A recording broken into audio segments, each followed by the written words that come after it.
नमस्कार। India speaks daily में आपका स्वागत है। मैं हूं संदीप देव। आप सबको शुभ संध्या।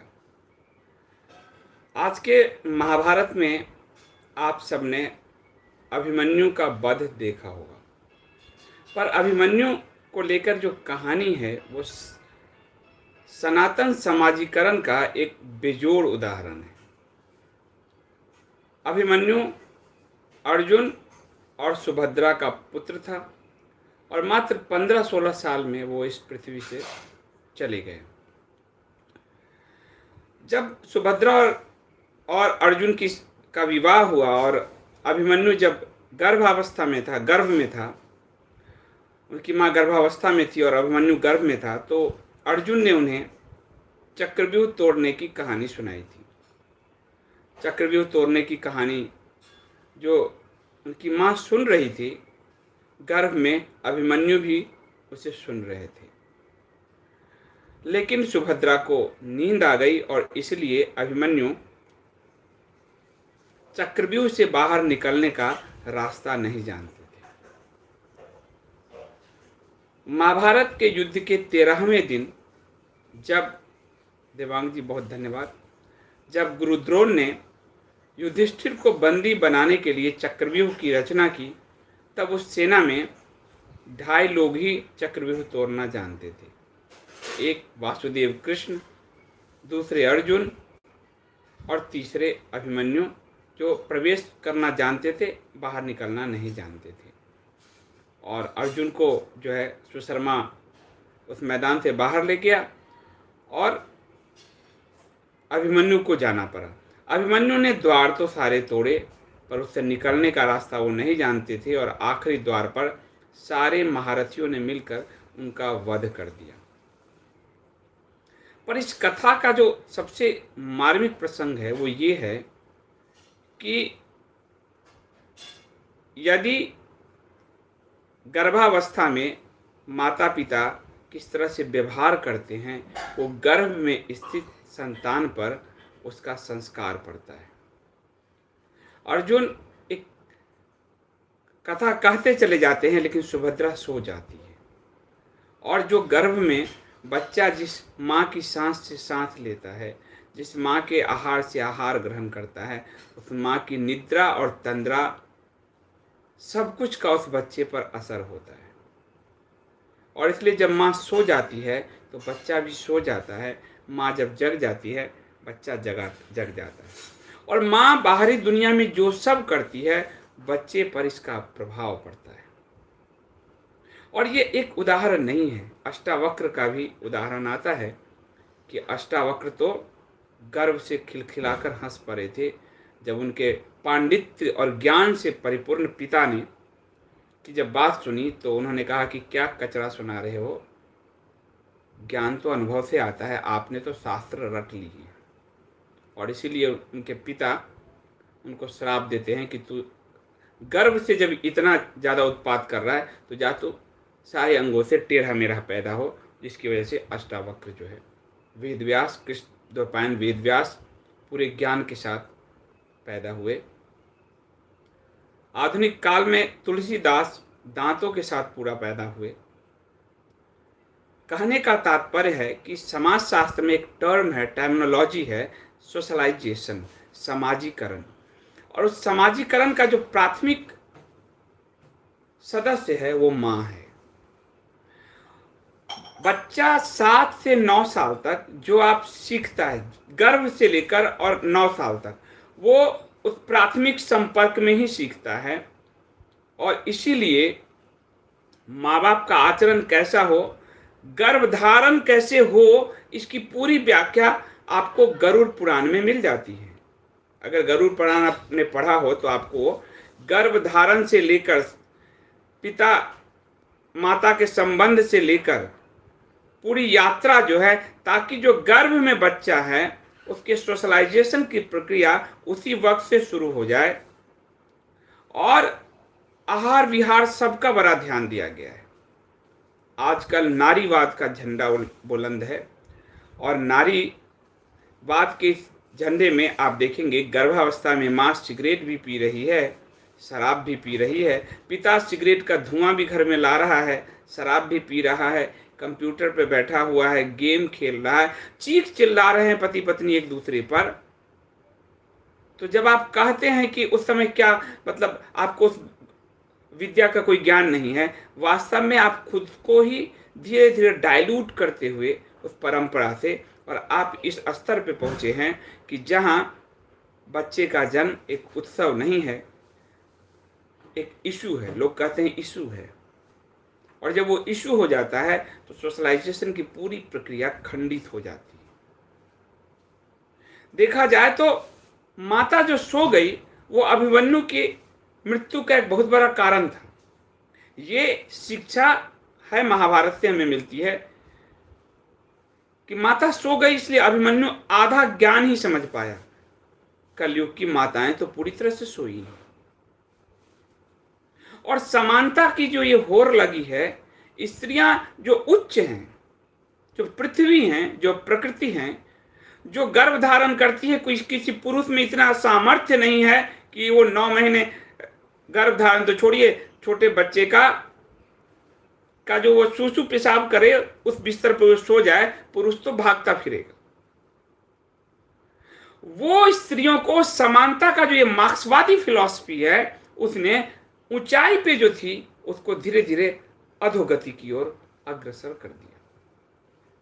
और वो जो अधोगति की तरफ अग्रसर किया, उसके कारण पूरी जो मानव जाति में आप देख लीजिए आज के समय में, और उसकी व्याख्या मैं करूंगा विष्णु पुराण में पहले ही बता दिया गया कि आगे किस तरह का मनुष्य पैदा होने जा रहा है, क्योंकि उस पूरी प्रक्रिया से हट गया है।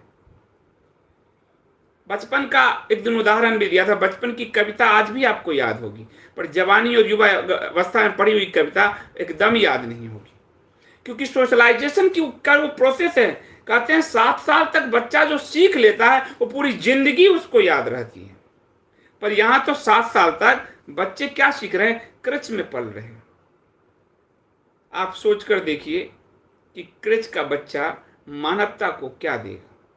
सीधी सी बात है, कई चुभने वाली बात लगेगी, लेकिन बात मैं आपको सही कह रहा हूं, क्योंकि मैंने अपने साथियों के कृच के बच्चों को देखा है। पैसे पे कोई मां नहीं बन सकती, कोई आय दाई या कोई स्कूल शिक्षिका मां नहीं हो सकती, कोई टीचर, कोई कृच चलाने वाला वो पिता नहीं हो सकता। लेकिन चूंकि माता और पिता इस अंधी दौर में, अब 40 हो गया, 45 हो गया, लोग क्या कहेंगे, अपने लोग क्या कहेंगे, इसलिए एक इशू ले आते हैं। वो जो संतान का मोह है, वो जो संतान से प्रेम है, वो विलुप्त हुआ।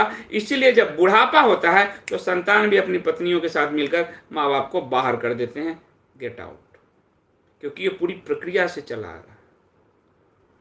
इसीलिए ज्वाइंट फैमिली बिखरती चली गई।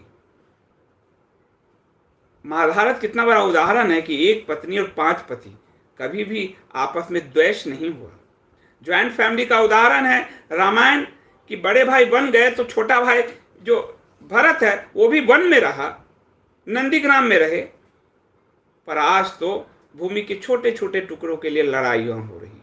उदाहरण है महाभारत कि दोनों के पुत्र लड़ रहे हैं, गांधारी और कुंती के, लेकिन दोनों साथ रह रही हैं, अंत में वनगमन भी साथ करती हैं।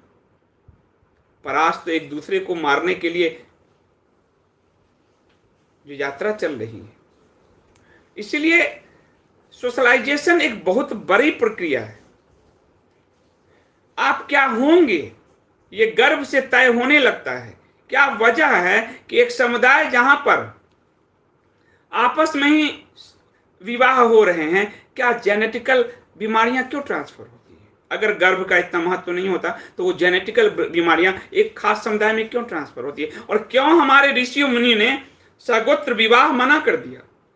सपिंड सगोत्र क्यों मना किया? पूरी गर्भावस्था की क्या है, आप कब आपको पुत्र प्राप्ति होगी, कैसे आपको पुत्री प्राप्ति होगी, सबकी व्याख्या है गरुड़ पुराण में। माता पिता को किस तरह से, किस मनोभाव से, किस मानव स्थिति में संतान प्राप्ति के लिए जाना चाहिए। पर यहां तो टेंशन है, आजकल कई फिल्में आई हैं अभी, गुड न्यूज और क्या, एक तनाव है हर समय, उस तनाव में बच्चे पैदा हो रहे हैं, तो वो पूरी तनाव के साथ बाहर आते हैं और पूरी जिंदगी उनके तनाव में बीत रही है। एक अंधी दौड़ है, एक अंधी दौड़ चल रही है। इस पर विष्णु पुराण क्या कहता है? विष्णु पुराण पहले उस जमाने में विष्णु पुराण लिखा गया, तो विष्णु पुराण में आपको मैत्रेयी और मुनि पराशर के बीच में एक संवाद है, और वो संवाद सबको पढ़ने लायक है। गरुड़ पुराण जरूर पढ़िएगा, मैं उसकी व्याख्या नहीं कर रहा हूं यहाँ, बहुत फिर वो संबंध और इस पे लंबी व्याख्या हो जाएगी, और कई महिलाएं हैं, सब हैं, इसलिए मैं गरुड़ पुराण में कहूंगा कि आप सब यदि माता पिता बनना चाहते हैं और उस प्रक्रिया में जाना चाहते हैं, विधि सिन्हा जी बहुत धन्यवाद, तो आपको गरुड़ पुराण में भगवान विष्णु जो गरुड़ को कहते हैं कि किस तरह से जन्म का रहस्य क्या है, कैसे मानव जन्म लेता है, गर्भावस्था में कैसे कैसे बच्चों का विकास होता है, उससे पहले कैसे गर्भ धारण करना चाहिए, मतलब एक एक चीज का ये साइंस क्या करेगा। ये तो सरोगेसी पैदा जो कर रहा है, ये सरोगेसी तो आपको महाभारत काल में मिल गया, और आज रवीश कुमार मजाक उड़ाता है प्राइम मिनिस्टर का। वही चीजें जो महाभारत में कही गई वो आज यहाँ परख नली शिशु सरोगेसी और क्या क्या हो रहा है, वो जो महाभारत में इसकी व्याख्या है। इसीलिए यदि नव दंपति विवाह में प्रवेश कर रहे हैं और संतानोत्पत्ति की इच्छा है मन में, तो गरुड़ पुराण को वो अब ऐसा बना दिया गया कि मृत्यु वाले लोग गरुड़ पुराण पढ़ेंगे, जन्म का रहस्य है मृत्यु वाले पढ़ेंगे। इतना पोंगा पंथी आ गया कि हमने उसको लाल कपड़े में बांध के धकेल दिया। इसलिए गरुड़ पुराण के वो जो जन्म का रहस्य है और आपके शरीर के अंदर पूरा संसार कैसे है, उसका क्या, बच्चे का कैसे कैसे अंदर विकास हो रहा है, चमड़ियां कब बन रही है, उसके अंदर लार कब बन रहा है, वो पूरी व्याख्या है उसकी। वो मैं उतना व्याख्या में नहीं जाऊंगा, मेरा तो मतलब है तुम्हें आपको प्यास जगाऊं। लेकिन जो कलयुग में उस जमाने में पराशर मुनि और मैत्रेयी के बीच जो संवाद है, जो विष्णु पुराण में है, इसलिए विष्णु पुराण आम भाषा में उस जमाने में आपके पूरे मार्गदर्शिका इतिहास और साथ में आपके पूरे दर्शन का कार्य करती है, क्योंकि वेदों की भाषा तब तक लोगों की समझ से बाहर होने लगी थी। इसलिए आदि कवि वाल्मीकि को कहते हैं संस्कृत का वो एक दूसरा रूप लेकर आए। तो पराशर मुनि कहते हैं कि जो सृष्टि है और स्थिति है और लय है, सृष्टि यानी जन्म है, स्थिति यानी ये जो बीच की यात्रा है जन्म और मृत्यु के बीच, और लय यानी जो मृत्यु है, वो उसकी पूरी प्रक्रिया जो है वो विष्णु पुराण में समझाते हैं। और वो कहते हैं कि आपको कलयुग में जब वो किस तरह के पुरुष होंगे, किस तरह की स्त्रियां होगी, किस तरह आचरण होगा, उसके कुछ कुछ बिंदु में डालता हूं। वो सबसे पहले बात कहते हैं, और कलयुग में हर पुत्री का जो पिता है उसको ये सोचना चाहिए, और महिलाओं को के लिए भी जो ये कहा गया है कि पत्नियां दरिद्र पति का त्याग कर देंगी, वो उसी का चयन करेंगी जो संपत्तिवान होगा। यानी पहली क्राइटेरिया संपत्ति। आज अगर आप हमारे बिहार यूपी सब जगह देखें, पहली क्राइटेरिया, भगवान हमारे जितने भगवान हुए, प्रेम विवाह की आप सती शंकर का ले लें, कृष्ण का रुक्मिणी का ले लें, लेकिन पहली प्राथमिकता अब क्या आ गई? दहेज, संपत्ति। जिसके पास संपत्ति है उसी से विवाह होगा। यानी प्रेम, समर्पण, ये सारी चीजें बाद में है, पहला है संपत्ति, सबसे पहला। तो ये बात उस वक्त विष्णु पुराण में लिख दिया गया कि पति यदि दरिद्र होता रहेगा तो स्त्रियां त्याग कर देगी, उसकी अवहेलना करेगी, उसका सम्मान नहीं करेगी। और ये कई लोग अपने अनुभव से बता सकते हैं। और अधिक से अधिक धन जो कमाता होगा, ऐसे पुरुष को ही पति मानने को स्त्रियां तैयार होंगी, ये पराशर ऋषि कहते हैं। फिर वो कहते हैं कि कुलीनता जो है उस पर अब नारी और पुरुष का संबंध विकसित नहीं होगा, कुलीनता पर, यानी कि श्रेष्ठता पर नहीं होगा, धन पर होगा, ये विष्णु पुराण कहता है। और वो कहते हैं कि स्त्रियों में स्वेच्छाचारिता बढ़ जाएंगी। कलयुग के लिए उन्होंने कहा। लेकिन वो बहुत अच्छी बात भी आगे कहते हैं, उसको आप ध्यान से सुनिएगा। तो अच्छा, अब परसों तरसों मैं शराब के लिए जब लाइन लगी देखी तो ये तो सब नरक हो ही रहा है। ये पुरुष ये सब जो निकले हैं शराब के लिए मर रहे हैं तो नरक है ही। पर जब एक सब सर्वोच्च स्थिति में एक महिलाएं हैं, उनको जब लाइन में मैं देख रहा हूं तो आप सोचिए कि वो उस जमाने में क्या उनको कहा गया है। और पुरुषों के लिए कहा गया कि थोड़ा सा धन आया नहीं कि वो अभिमान से भर उठेगा। पराशर ऋषि कहते हैं थोड़े से धन में भी वो अभिमान से भर उठेगा और वो अपने सुख भोग पर पानी की तरह पैसा बहाएगा और सबसे ज्यादा पैसा वो गृह निर्माण पे खर्च करेगा। उस जमाने में विष्णु पुराण में कहा गया बात है सच की नहीं। थोड़ा सा पैसा होते भी लोग इतना अकड़ जाते हैं जैसे सब हों लाश हों। और पैसे आप देखिएगा आधुनिक समय में संपत्ति के दिखावे का सबसे बड़ा आधार घर है। ये विष्णु पुराण में कह दिया था पराशर ऋषि ने उस वक्त। और वो कहते हैं अन्याय पूर्वक धन कमाने की चेष्टा करेगा चाहे किसका गला दबा देगा। और ये तो आपने देखा, ये तो एक गुड़गांव और दिल्ली में एक उदाहरण आपको लेता हूं, बाकी छोड़ दीजिए, तो हो ही रहा है कि लोगों को अपने गाड़ी में बैठाता था, बेल्ट से गला दाब के नालियों में फेंक देता था। उसके पर्स में 100, 50, 200, 500 रुपए के लिए लोगों की ऐसी हत्याएं हो रही थी। ये कलयुग काल का वर्णन है उस समय के विष्णु पुराण में। और उत्तम कार्यों में धन खर्च करने से वो विमुख रहेगा। उत्तम कार्यों में धन खर्च करने से विमुख रहेगा। देख लीजिए केजरीवाल को, आम जनता कोरोना में जो मर रहे हैं मजदूर कह रहे हैं, जब वो पहुंच रहे हैं अपने जगह, एक वक्त पानी पीकर गुजारा कर रहे थे, पानी पीकर भूखे पेट। उत्तम कार्यों पे धन खर्च करने से विमुख रहेगा। दान का बहुत ज़्यादा प्रदर्शन करेगा। आप देख लीजिए आज के समय में सोशल मीडिया और इन सब पे ये फोटो डाले जाते हैं, देखते जाइए। विष्णु पुराण को क्या पता था कि एक फेसबुक भी आएगा कभी। उसके बाद परोपकार की भावना लुप्त हो जाएगी पुरुषों में। और फिर वो कहते हैं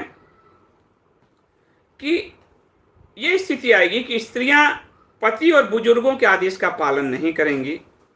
घर का जो घर में जो है माता पिता का नहीं, सास ससुर साले का चलेगा। ये विष्णु पुराण में लिखा है उस जमाने में। बात सही है नहीं है आप खुद देख कर सोच कर देखो कि घर में किसका चलता है, बुजुर्गों की क्या दशा होती है। और बुजुर्गों की दशा ऐसा क्यों होती है? क्योंकि बुजुर्ग भी सोशलाइजेशन को, इस प्रक्रिया को भूल चुके हैं बच्चों की। लेकिन फिर पराशर ऋषि तो मैत्रेयी कहते हैं अब तो ये ऐसी स्थिति आ जाएगी तो क्या होगा। तो कहते हैं वेद व्यास की एक कहानी सुनाते हैं कि एक बार वेद व्यास जी गंगा में स्नान कर रहे थे और सारे मुनि उनके पास पहुंचे कि कलयुग में जब इतना पाप बढ़ जाएगा तो कैसे उद्धार होगा। तो वेद व्यास जी जो कहते हैं वो आपको बताता हूं। कहते हैं कि कलयुग श्रेष्ठ है। कैसे वो बताते हैं वेद व्यास जी। हे शूद्र तुम ही श्रेष्ठ हो, कैसे वो भी बताते हैं। और स्त्रियां धन्य हैं, वो कैसे वो भी बताते हैं। क्योंकि जब कलयुग आया है तो उसकी प्रक्रिया थोड़े से में ही बहुत कुछ मिल सकता है यदि उसका पालन करें। तो कैसे उन्होंने बताया कि जो कृतयुग में 10 वर्ष जब तब लोग उपवास करने पर जो फल मिलता था वो त्रेता युग में 1 वर्ष में ही प्राप्त होता था। जो कृतयुग में 10 वर्ष अगर आप तपस्या करते थे, त्रेता युग में वो 1 वर्ष में ही प्राप्त होने लगा। और द्वापर युग में तो 1 महीने में प्राप्त होने लगा। इसलिए द्वापर युग में आप देखते होंगे जयद्रथ भी शिव जी को प्रसन्न कर ले रहा है, अर्जुन भी शिव जी को पशुपात अस्त्र मांग ले रहा है। तो वहाँ तपस्या की जो प्रक्रिया है वहाँ पिता पुत्र को दे रहा है कि अपनी जो है मृत्यु जो है तुम्हारे हाथ वश में हो। तो द्वापर युग में 1 महीने में ही, और कलयुग में सिर्फ 1 दिन में प्राप्त कर सकता है यदि मन शुद्ध हो, सिर्फ 1 दिन में। और उन्होंने कहा कि कलयुग में विष्णु पुराण में ये कि भगवान श्री कृष्ण का, विष्णु का जो ध्यान मन को वश में करके अगर भगवान में रम के वो 1 दिन भी ठीक से भगवान में रम जाता है तो उसका कल्याण हो जाएगा। लेकिन मन की चंचलता को यदि वो अपने बस में कर सकता हो एक दिन भी अगर भगवान विष्णु का, श्री कृष्ण का नाम लेगा, वो तर जाएगा। उसके बाद कहते हैं कि आपने शूद्रों के कहा कि हे शूद्र तुम श्रेष्ठ हो। बोले बिल्कुल, क्योंकि जो द्विज धर्म है, ब्राह्मण अपना धर्म भूल गया, क्षत्रिय अपना धर्म भूल गया, ये जो कृषक है, ये जो श्रमिक है, वही समाज का पेट पालेगा। इस बात को आज भूल गया उद्धव ठाकरे, इस बात को आज भूल गया अरविंद केजरीवाल, इस बात को आज भूल गया केरला की सरकार, राजस्थान की सरकार, बंगाल की सरकार। वो जो अन्न पैदा कर रहा है, वो जो आत्महत्या कर रहा है, वो जो अन्न पैदा कर रहा है, वो जो मारा मारा फिर रहा है, वो एक वक्त जो खाना खा रहा है, वो श्रेष्ठ है हजारों धनवानों से ऊपर, क्योंकि वो अन्न पैदा कर रहा है, इसीलिए तुम्हारे पेट भर रहे हैं। इसलिए हे शूद्र तुम श्रेष्ठ हो, वेद व्यास जी कह गए हैं। क्योंकि द्विज अपना सारा कर्तव्य भूल गया है, सारा धर्म भूल गया है। आज संतों पे हमले हो रहे हैं। क्या हमारे संत समाज से बड़े बड़े शंकराचार्य आ रहे हैं उसका विरोध करने? आ रहे हैं। सब ने अपने अपने धर्म, और उन्होंने कहा कि जो बड़े धर्मात्मा अपनी ऐसी ऐसी जो बहुत सारी चीजें हैं, उसमें बताया गया है कि थोड़े से ज्ञान से वो लोगों को मूर्ख बना के टहला के ले जाएंगे, वो कहते हैं इसमें। और फिर कहते हैं कि और स्त्रियों को आपने कहा, तो बोले स्त्रियां पति को अगर कुछ मान सके, क्योंकि स्वेच्छाचारता बढ़ जाएगी, संपत्ति को लेकर पुरुष बदले जाएंगे, तो यदि पति को श्रेष्ठ मान सके, जिससे प्रेम हो उसका, और जो पति को ही उस एक पुरुष के साथ ही जीवन यापन कर सके, उसको ही सब मान सके, वो स्त्रियां श्रेष्ठ है। और भारत की ये जो विधा है पश्चिम इसीलिए असंतुलित है, विक्षिप्त है, क्योंकि वो जो बार बार वहां रिश्ते जो बनते हैं पुरुष और स्त्री के, कुछ दिन चलते हैं तलाक होता है, कुछ दिन चलते हैं तलाक होता है। असल में स्त्री और स्त्रैण और पुरुष का जो ऊर्जा का चक्र है, उसमें जब बार बार बाधा आती है, ऐसे लोग मानसिक विक्षिप्तता के ही शिकार होते हैं, ऐसे लोग टूटन के ही शिकार होते हैं। हिंदू धर्म में ये बहुत सुंदर व्याख्या थी, एक स्त्री एक पुरुष के साथ जो जीवन का पहिया है, ताकि वो जो ऊर्जा चक्र है वो परिपूर्ण हो जाए। एक व्यक्ति आधा अपनी माँ से बना है, आधा अपने पिता से बना है, गुणसूत्र आधा माँ का है, आधा पिता का है। वो जो अर्धनारीश्वर रूप है, उसके अंदर दोनों तब प्रकट होगा जब ऊर्जा का संतुलन, ऊर्जा की गति समान रहेगी। एक ही स्त्री पुरुष जब लंबे समय तक जीवन धारा में चलेंगे, तो वो ऊर्जा जो है घनीभूत होकर वो जो ऑरा है वो बन पाएगा। लेकिन यहाँ तो 2-2 महीने में रिश्ते बनते हैं, 2-2 साल में बनते हैं। तो बात वो है कि जो नालियों का पानी जगह जगह होता है, और जो नदी की धारा होती है, वो धारा अपने साथ सब बहा के, अगर आपके दाम्पत्य जीवन में कष्ट भी है तो वो धारा पूरा बहा कर ले जाती है जो नदी है। लेकिन तालाब में सड़ता रहता है, मच्छर पैदा होते रहते हैं। ये पूरे जो वेस्ट की पूरी फिलॉसफी है वो इसी आधार पर, इसलिए उनके यहाँ तलाक जैसे शब्द हैं, डाइवोर्स जैसे शब्द हैं, क्योंकि उनके यहाँ जीवन पुनर्जन्म का सिद्धांत नहीं है, उनके यहाँ ऊर्जा का चक्रीय सिद्धांत नहीं है, कि उनके यहाँ स्त्री पुरुष का अर्धनारीश्वर रूप नहीं है। भारत में वो है। इसीलिए भारत में उस जमाने में गार्गी अगर जनक की राज्यसभा में याज्ञवल्क्य जैसे ऋषि को चुनौती देती है, तो इस जमाने का जो बहुत बड़ा अपने आप को लोकतंत्र कहता है अमेरिका, एक स्त्री को राष्ट्रपति बनाने को भी तैयार नहीं। ये फर्क, ये अंतर है, दोनों के दृष्टिकोण का ये अंतर है। तो ये विवाह पर, संतति पैदा करने पर और संतति के विकास पर भारतीय सनातन ने बहुत ध्यान दिया है। वो विलोप हो गया है, और वो जो संतति का विकास है वो एक अभिमन्यु के जरिए आपको उसका उदाहरण मिलेगा कि गर्भावस्था में भी वो सुन सकता है बालक, जो माता कर रही है उसका कितना प्रभाव होता होगा बच्चों पे। और सिगरेट और शराब माँ बाप दोनों जब पी रहे हैं घर में, तो आज तो वैज्ञानिक भी कहते हैं कि सिगरेट के धुएं से गर्भपात हो जाता है, शराब गर्भवती महिलाएं पिए तो गर्भपात हो जाता है, आज तो वैज्ञानिक भी कह रहे हैं। सनातन तो उस वक्त कह के आया था। इसलिए सनातन का जो ये एक अभिमन्यु का उदाहरण है, वो बहुत अनुपम उदाहरण है, और उसको आज के जीवन के लिए जब आप एक विवाह में बंधने जा रहे हैं उसकी क्या मर्यादा है, जब आप संतति के लिए जा रहे हैं तो उसकी क्या मर्यादा है, संतति जब आपके गर्भ में है तो उस वक्त का कैसा आचरण होना चाहिए, और उसके बाद का जो 7 से 9 साल का एक जो मानव आप तैयार कर रहे हैं उसके साथ सोशलाइजेशन की किस प्रक्रिया से गुजरना चाहिए, ये पूरा पूरा सनातन शास्त्र में है। और आप सच बताइए, आपको सच बता रहा हूँ, अपने अनुभव अपनी फैमिली से बता रहा हूँ, सुख से आप भर जाएंगे, कोई पैसे की आप मार पीट नहीं होगी। छोटे से मकान में भी जो सुख मिलेगा वो यहाँ बड़े बड़े महल वालों को नहीं मिलता, बड़ी बड़ी गाड़ियों में नहीं मिलता। गाड़ियों में क्या स्थिति है, पति गाड़ी चला रहा है, पत्नी आगे बैठी है, बच्चे फेंक दिए गए हैं पीछे की तरफ। सोशलाइजेशन इस तरह का हो रहा है। वो बच्चा बचपन से देख रहा है इस बात को, और जब वो बड़ा होता है तो उन बुढ़ों को पीछे फेंक देता है, वो अपनी पत्नी के साथ अपनी यात्रा करता है। ये सनातन नहीं सिखाता था। ये अंधानुकरण जो हो गया, मॉडर्नाइजेशन नहीं हुआ, अंधानुकरण हुआ। उस अंधानुकरण का परिणाम है कि अभिमन्यु जैसे बालक जन्म लेना बंद हो गए, साफ बंद हो गए। ये सनातन को भूलने का परिणाम है।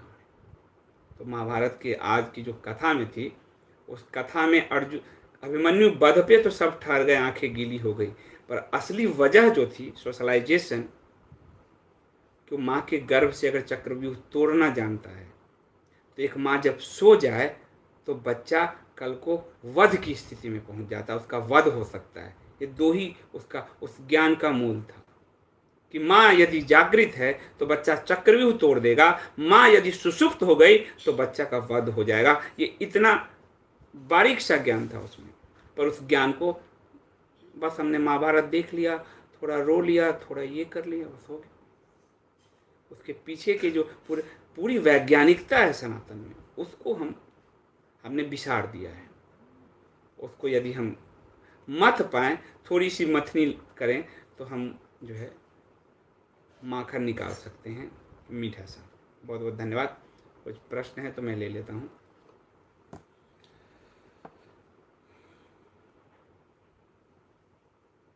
एमएस जी कह रहे हैं आजकल का संत समान धन कमाने में लगे हैं। ये भी विष्णु पुराण में कहा, ये विष्णु पुराण में संतों के लिए जो कहा कि आज के संत समान का कैसा जो रूप हो जाएगा, वो बताया जा रहा है इसमें कि देखो राजा कैसा हो जाएगा।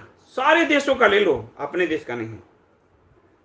राजा प्रजा की बात क्या होगी महाराज, तो कहते हैं सुनो, कलयुग की अपार महिमा यह है कि राजा कर वसूली के बहाने प्रजा को बर्बाद कर देंगे, लूट के तबाह कर देंगे। भारत स्वर्णिम काल में था। मुगल, तुर्क, ब्रिटिशर्स ने हमें चूस चूस के, हमारे शरीर से चूस चूस कर खून भारत को अविकसित देश बनाकर चला गया। राजा प्रजा को लूटेंगे, ये विष्णु पुराण में है। और उसके बाद जब आजादी हुई, प्रजा लुटती ही रही, एक परिवार अमीर होता चला गया, प्रजा लुटती ही रही। ये विष्णु पुराण में उस जमाने में लिखा है। मुसीबत में फंसी प्रजा की रक्षा कोई नहीं करेगा। लॉकडाउन में जो मजदूर हैं, जो श्रमिक मर रहे हैं, की रक्षा कोई नहीं कर रहा। बैठ के एसी रूम से बात हो रही है। एक है जो भगवा वेश में निकला हुआ है, वो उस जनता के साथ भी खड़ा दिखता है, किसी बीमारी की परवाह किए, उनके भोजन का भी निरीक्षण कर रहा है, और वो हेलीकॉप्टर से भी यात्रा कर रहा है, वो सड़क से भी यात्रा कर रहा है, वो सड़क पर भी उतरा हुआ है। क्यों? कि वो धर्म की उस महिमा को जानता है, धर्म की उस बारीक जो व्यवस्था है उसको वो समझता है। विद्वान पुरुष धनहीनता के कारण सेवक माने जाएंगे। ये समाज यही हो गया। जिसके पास धन नहीं, वो कितना ही उसकी विद्वता है, 2 कौड़ी का। देख लो आप, बड़े बड़े लेखक जिंदगी भर उनके घर में 2 वक्त की रोटी नहीं होती, घिसट घिसट कर मरते हैं। विद्वान धनहीनता के कारण मरेंगे। ये सब विष्णु पुराण में है। इसलिए मैं कहता हूँ पुराणों का अध्ययन बहुत जरूरी है। राहुल महेंद्र जी, बहुत बहुत धन्यवाद आपका। आपका थोड़ा सा क्रोध था, उस दिन शांत हुआ। टेस्टिंग सुपर चैट, बहुत बहुत टेस्टिंग सुपर चैट, धन्यवाद आपका। कमलेश पटेल जी, बहुत बहुत धन्यवाद सुपर चैट के लिए आपका। विधि सिन्हा जी, ये हमारे और प्रवासी हमारे हैं विधि सिन्हा जी, उनका बहुत बहुत धन्यवाद सुपर चैट के लिए। विधि सिन्हा जी पुनः आपका सुपर चैट के लिए धन्यवाद। तो इसीलिए मैं कह रहा हूँ कि पुराणों की बहुत सरल भाषा में अगर हम पढ़ सकते हो तो पढ़ना चाहिए। ओम प्रकाश सिंह जी, ये देखिए ओम प्रकाश सिंह जी ने कितनी बढ़िया बात कही। यही हमारे जो दर्शक वृंद हैं, हम इसीलिए मिलके काम करते हैं। जैसे अभी शराब के बहाने टैक्स वसूलने के लिए प्रजा को बर्बाद किया जा रहा है, विष्णु पुराण ने लिखा है कि देखिए, विष्णु पुराण ने साफ लिखा है कि राजा जो है मुसीबत में फंसी प्रजा को कर के बहाने लूटेगा। कोरोना का कहर है। कई लोग कह रहे हैं अपनी जिंदगी क्यों नहीं बचा लेते, लोग क्यों जाते हैं। आप जानते हैं उनके पास विवेक नहीं है। वो अपनी जिंदगी को अगर बेहतर बनाने की सोचते तो वो जो 100 रुपए कमा कर आते वो 50 रुपए शराब में उड़ाते। और यही अगर तर्क दिया जाए तो फिर लॉकडाउन की जरूरत क्या थी। छोड़ दो, अपनी जिंदगी हर कोई सोच लेगा। कई लोग ये तर्क देते हैं। ज्ञान और अज्ञान में कुछ अंतर तो होना चाहिए। उनको मरने के लिए छोड़ दिया। अरे वो तो मरने के लिए, वो तो मजदूर ऊपर से गिर पड़ता है, 5 मंजिला 10 मंजिला 20 मंजिला बनाता है, गिर मरता है। मैंने तो देखा है महिलाएं अपने छोटे से नन्हे जन्मजात बच्चे को वहां जमीन पे रख के और वो ईंट उठा रही है। उन्हें जिंदगी का अगर कह तो रहा हूं कि जिसके पास धन है और जिसके पास नहीं है वही कलयुग में फर्क पैदा कर देता है। ओम प्रकाश शर्मा जी कह रहे हैं विष्णु पुराण के बारे में आपने जिज्ञासा पैदा कर दी है, अब टीवी पर शुरू होने वाला। मुझे भी बताइएगा, मुझे भी इंतजार है, बताइएगा जरूर मुझे। आज की बोध कथा प्रेरणादायक रही, बहुत बहुत धन्यवाद। जितेंद्र जी कह रहे हैं बहुत सुंदर। और मैं कुंदन कुमार जी कहते हैं संदीप जी विषय से थोड़ा अलग प्रश्न है, ऋषि और मुनि में क्या अंतर है। मैं इसके बारे में बताऊंगा आपको।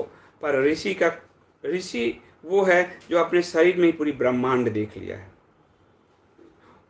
यानी मुनि स्नातक है, ऋषि परास्नातक है। आप यही समझिए, जो मनन करने की प्रक्रिया में है। और ऋषि जो संपूर्ण हो जाए, ऋषि के बाद उनका मोक्ष ही है बस। ऋषि अपने अंदर ही सब देखते थे, पूरे पिंड में ही ब्रह्मांड का दर्शन करते थे और समाज को देकर चले जाते थे, जो अपने लिए नहीं जीते थे। निधि राजपूत जी बहुत धन्यवाद। निधि राजपूत जी ने बड़ा बेहतरीन सवाल उठाया है, हमारे मेंबर हैं। संदीप जी व्हाइट हाउस में वेद मंत्रोच्चार हो रहा है, भारत में पार्लियामेंट में भी होना चाहिए। भारत का सेक्युलरिज्म खतरे में नहीं पड़ जाएगा। भारत तो अधर्म के रास्ते पर ले गए हैं लोग। लेकिन जब पुराण पढ़ रहा हूं तो मुझे लगता है सारी दुनिया मेरी है। खैर वो सब पहले भूल गए, अब भारत भूलने की प्रक्रिया में है। और भारत इसलिए सुरक्षित है क्योंकि हमारा जो आपको हिमालय का जो क्षेत्र बताया था उस दिन, और सांग्रीला का क्षेत्र जो ज्ञानगंज बताया था, हमारी जो अदृश्य आत्माएं अभी भी जीवित हैं, देवता जो अभी भी जीवित हैं, जिसके कारण भारत सुरक्षित है।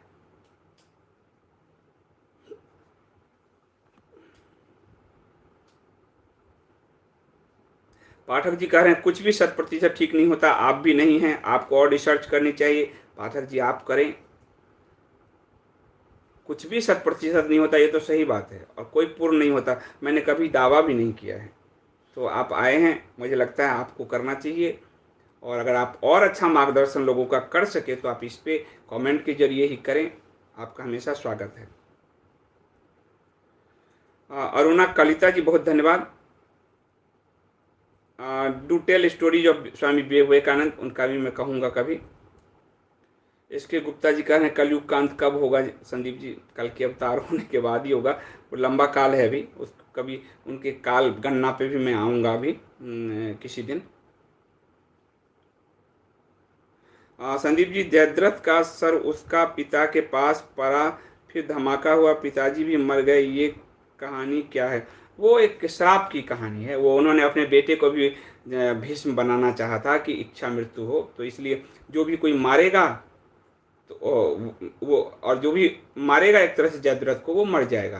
तो इसलिए जयद्रथ को कोई छू ही ना पाए, यानी वो अमर रहे। ये पिता यानी पिता जंगल की तरफ गमन कर गए, लेकिन उनका पुत्र मोह समाप्त नहीं हुआ और अंत में उनकी मुक्ति भी उनके पुत्र का जो कटा सर उनकी गोद में गिरेगा और फिर वो हड़बड़ा कर उठेंगे और फिर वो सर जमीन पे आएगा।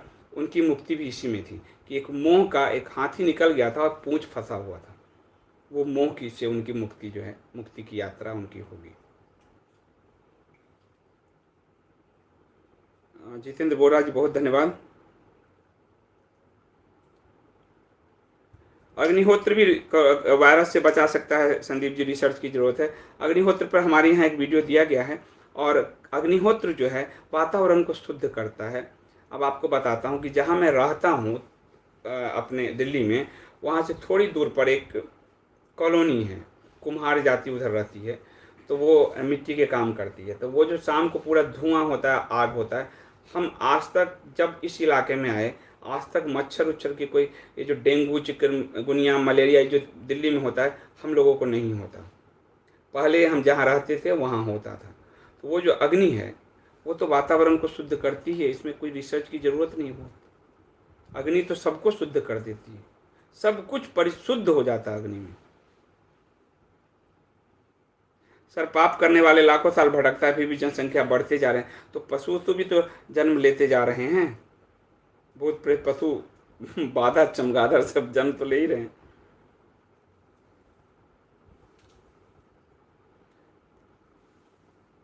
लोकाक्षी बनर्जी जी बहुत धन्यवाद।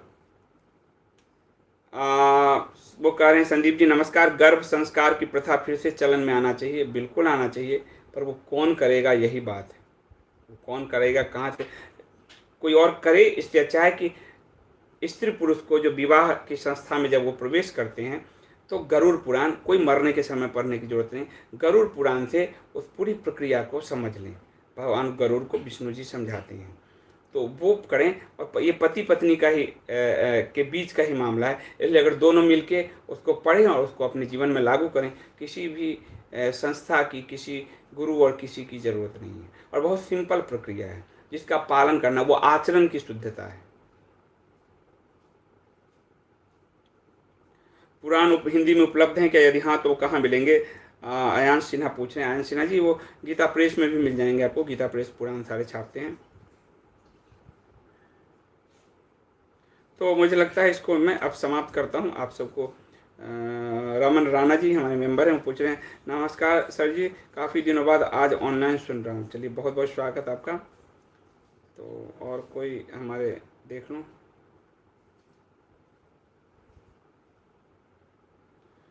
कमल पटेल जी धन्यवाद। शशिकांत शुक्ला जी कह रहे हैं चंद्रमा के पुत्र ने अभिमन्यु के रूप में जन्म लिया। इस जो आज मैंने कथा सुनाई उसका उससे आशय नहीं था, वरना वो आशय इस पूरे समाजीकरण को ही भटका ले जाएगा। तो हमारे जो शास्त्र हैं उसमें एक एक चीज़ में कई कई ज्ञान छुपे हुए थे। अरुणा कलिता जी बहुत धन्यवाद। हाँ, ये माना जाता है कि देवता पुत्रों ने, सभी देवता ने अपने अपने पुत्र युद्ध में भेजे, पांडव सारे देवता देवपुत्र ही थे। तो चंद्रमा ने भी अपने जो है अभिमन्यु का जो है चंद्रमा का ही पुत्र था। और ये माना जाता है कि चंद्रमा ने कहा कि मेरा पुत्र बहुत दिन पृथ्वी पर ना रहे, तो 16 साल की ही आयु जो है, 15-16 साल की, इसलिए माना जाता है। पर वो जब कहेंगे तो आपको वो गर्भाधान की पूरी प्रक्रिया ही भूल जाएंगे, और ये तो पहले से तय था, इसलिए उस कथा को मैंने नहीं सुनाया है आपको। देवांग भट्ट जी बहुत धन्यवाद। तो चलिए हम इसको आज समाप्त करते हैं, मिलते हैं कल। अभी के लिए आप सबको शुभ रात्रि।